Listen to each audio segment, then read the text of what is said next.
Parliament, fellow leaders, friends, fellow Ugandans, brothers and sisters from Kenya, fellow Africans, I salute you today. I am very, very grateful for your presence. I want to thank many of you that have come from Uganda. It has not been very easy to be here. I appreciate your presence. Fellow East Africans, the Kenyans, our brothers and sisters that have always looked out for us. Thank you very much for coming. I want to give respect to our elders, the likes of Imam Kasozi, who we've watched over time, the likes of General Shamuntu, and in a very special way, Dr. Kiza Besigye. We salute you for showing us the way and continuing to stand and lead. I'll remind you, Dr. Besigye, and you briefly talked about it, that you are the person that challenged me and many other people in my generation to rise to the occasion. It was that visit when I visited you in prison that you told me, while looking in my eyes, that you were a successful doctor during the Amin times. But because nobody was safe until everybody was safe, you got into the trenches where you still are today. I want you to know, sir, that we hold you in very high regard. We respect you, we love you, and we are with you. To the Kenyans, I personally got moved and shaken to awakeness when I was in military prison 2018. I was supposed to die. You saw a lady here, that is the mother of my driver, Yasin Kauma, who was shot thinking they had shot me, and he died. I was in prison, and it was going to go down like any other abduction. But thanks to the brothers and sisters in Kenya, you started massive protests, which protests spread to the entire world. That is the reason why I'm still alive today. And friends, it did not just start with me. You Kenyans have stood with us from way back in the 60s, in the 70s, when General Museveni and many of his colleagues were fighting against the Obote dictatorship. You housed them, you supported them, you accommodated them. You have not stopped. Even today, you are still with us. Friends, we don't take that for granted. Please don't stop. Continue being our brothers. We will be your brothers as well. Now, the November massacres. You all know that this is a Ugandan issue, and we should be holding this conference in Uganda. It's very unfortunate that we cannot be in Uganda. We cannot mourn our people in Uganda. We cannot talk about issues of human rights in Uganda. That is the sad reality we find ourselves in today. While we are here demanding accountability and focusing on the November massacres, somebody has said it that they did not start, the massacres and the extrajudicial killings by the Museveni regime did not start today, did not start with 2021. It has been happening, including the massacre that took place in Kasese in November 2016, where more than 200 people, including women and children, were killed. Many of them were tied hands in the back and shot dead. It continues. The November massacre is just a big symptom of a long-sitting sickness, a sickness called Musevenism in Uganda. So while we are here, ladies and gentlemen, we should look at all the... while I speak to you right now, one of my bodyguards, called Jamshid Kavuma, has been missing for 13 days today. He was picked by security, by soldiers in Ugandan military uniform, and of course others with no uniform. It was captured on camera. Like many others, we have not seen him again. We don't know whether he's alive or dead. That is where we are today, ladies and gentlemen. Among the victims that have spoken and many that have not spoken. They have dark, dark stories. In this room today, in this room, we have ladies who were raped by Ugandan soldiers and security personnel. In this room. In this room, we have a young man who was castrated like a goat. In this room. Many times, we keep such dark stories to ourselves. But many of them are in this room. He had asked me to call him out so that you people understand that we are actually not making up this. I don't know if you still want to raise your hand, my brother. But in this very room, you can stand from there. That brother is called Magezi, was castrated. In this room here, we have men that have been raped, men that have been sodomized by the Museveni regime. That is where we are. And very painfully, we cannot talk about such in our own home. We are here demanding for human rights. But in our case, in Uganda, I'll break it down. We are demanding for the right to be human beings. To be human beings and be treated as such. I was in Europe a few days ago, and they're demanding for different luxurious rights, animal rights, etc., etc. We are yearning for rights to be human beings.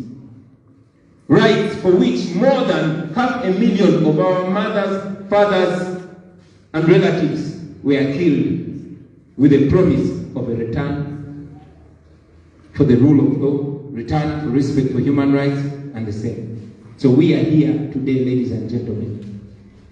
We are here with heavy hearts, hearts that have been mocked. I mean, when they take you to those dungeons in the chieftaincy for military intelligence, CMI, those guys that torture will first tell you, here, we don't believe in human rights. We don't know human rights. We only know human lefts. Yeah, it would be funny if it was not sad. But that's where we are, ladies and gentlemen. You all saw, and Andrew was kidding about it, that General Museveni came out and said, yeah, Bobiwine was beaten very properly. That is a person that some people in East Africa call the father of the region. Maybe they are right. The father of impunity, the father of dictatorship, the father of lawlessness. That's General Museveni. It will be noted that some of the torture is actually supervised by the Crown Prince of Uganda, General Museveni's son, Muhoozi Kainerugaba. Many of you saw a prolific writer, Kakwenza Lukirabasaija, who is now living in exile in Europe. He mentioned it, that he was tortured and cut and beaten under the supervision of General Muhoozi Museveni's son. That's where we are, ladies and gentlemen. We can go on and on and on about the pain in Uganda, but Dr. Besigye guided, and I agree with him, that we are not here to lament. But now that we are here, and Kamuswaga talked about it, he got very inspired, very motivated that he sees all the leaders, well, not all of us, but at least those that are still, and underline the word still, standing with the people of Uganda. We are here. Now that we are here, Wagwan. Now that we are here, what next? This is a question that many of our people want to ask. What next? For starters, we need to realize that we are being reduced slowly by slowly. Back when Dr. Kizza Besigye was inspiring us to get into leadership, he opened our eyes and tasked us to open many eyes. We went ahead and opened millions of eyes. And maybe that's why the impunity went a notch higher.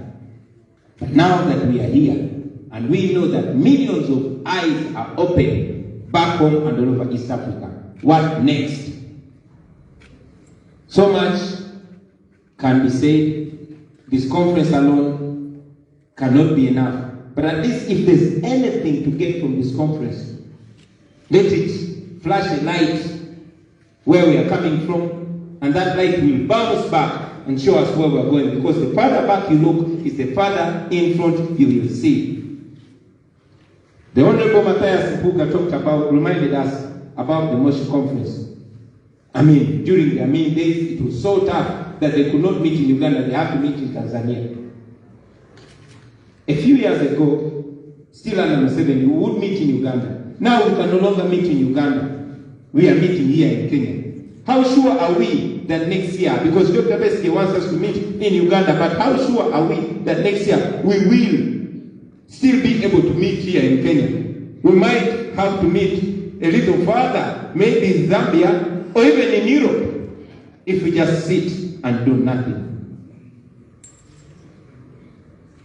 In my view, ladies and gentlemen, it's important to look back and know that there's nothing as important to us as unity. Just our people seeing us together before we even do anything. That's motivation alone for them.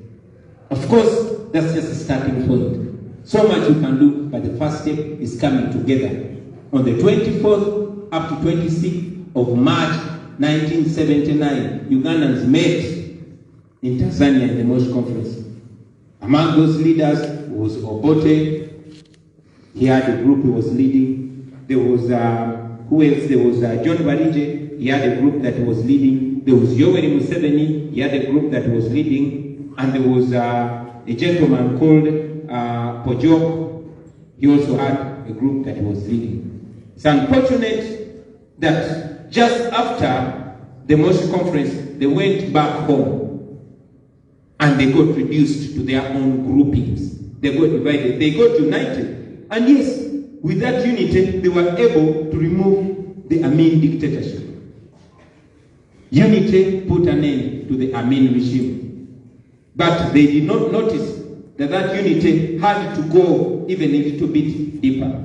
They went back home, they got divided. Each one retreated to their own small grouping. And that's part of the reason why we are here.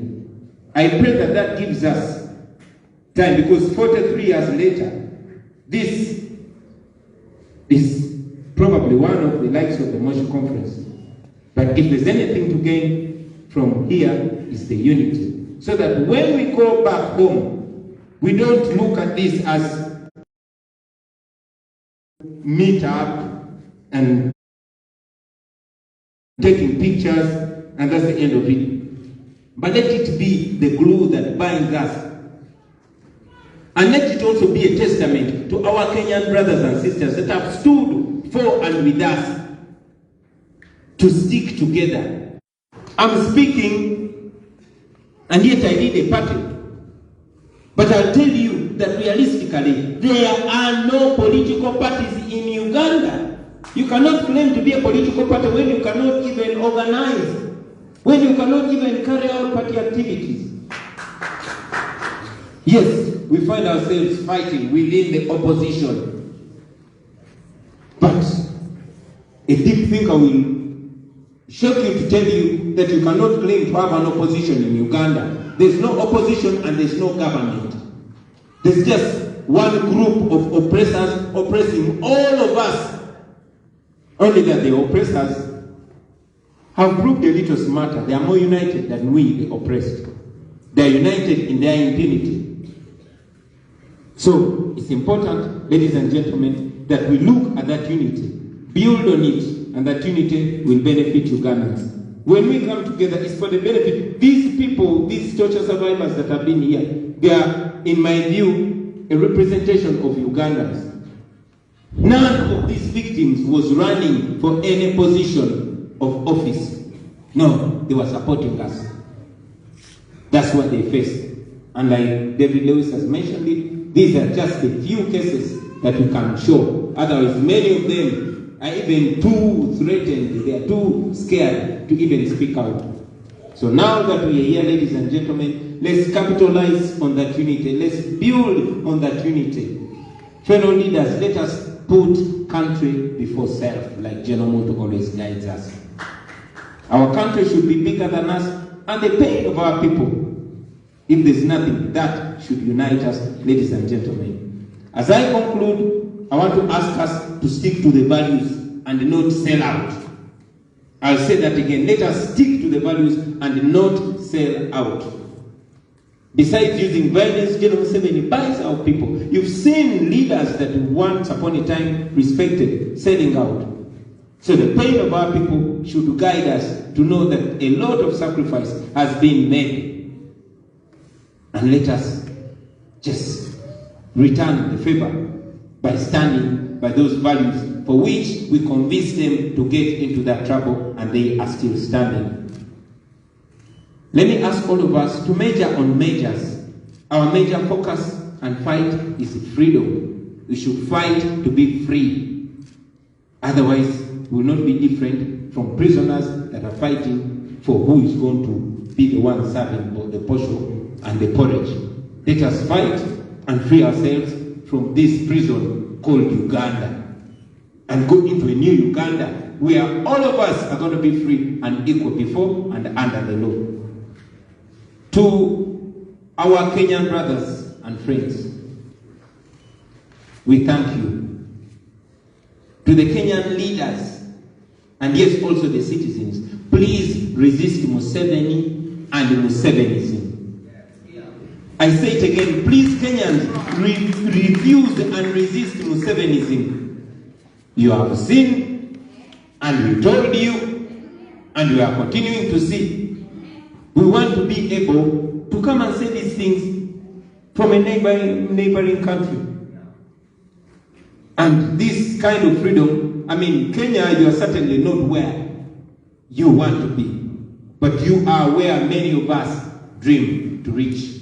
Please keep this, guard it, and guard it very, very jealously. Because once you lose it, you will spend generations trying to get it.